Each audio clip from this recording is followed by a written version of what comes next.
You have a relationship with someone and it's kind of conflict laden, and you think, each time you have a conflict you think, should I be in this relationship?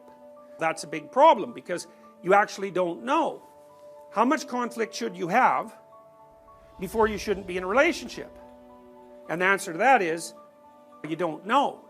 Now, there's actually some empirical work on the topic, so I can give you a provisional answer, which is quite interesting. So, there was a research psychologist a while back who I thought did a brilliant study, and they had couples record positive events just qualitatively. How many positive interactions did you have with your partner during the day versus how many negative interactions? I don't think they quantified the degree to which they were positive and negative. They're just going to assume that across multiple instances that would wash out. And what they found was, it's quite cool, they found that if you had fewer than 5 positive interactions to every negative interaction, the relationship was going to collapse. But the other thing they found, which I thought was really lovely, was that if you had more than 11 positive interactions to 1 negative interaction, the relationship was also doomed. Everyone knows that, because if someone's wandering around treating you like a god or a goddess, the first thing you're going to do is be just contemptuous of them and then completely bored.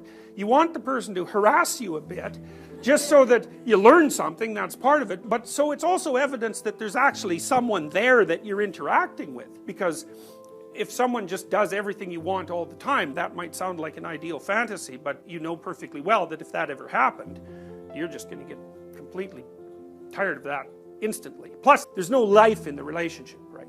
Which is a big issue.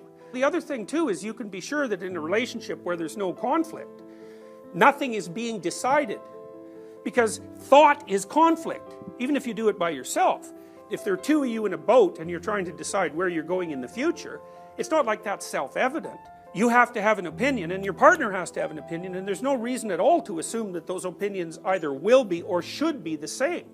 And then you hope the relationship is solid enough so that it can withstand the tension of the conflict. One of the things Jung said about marriage, because Jung did a very nice job of trying to understand from a psychological perspective why in the world you should bother being married, which is really a very interesting question.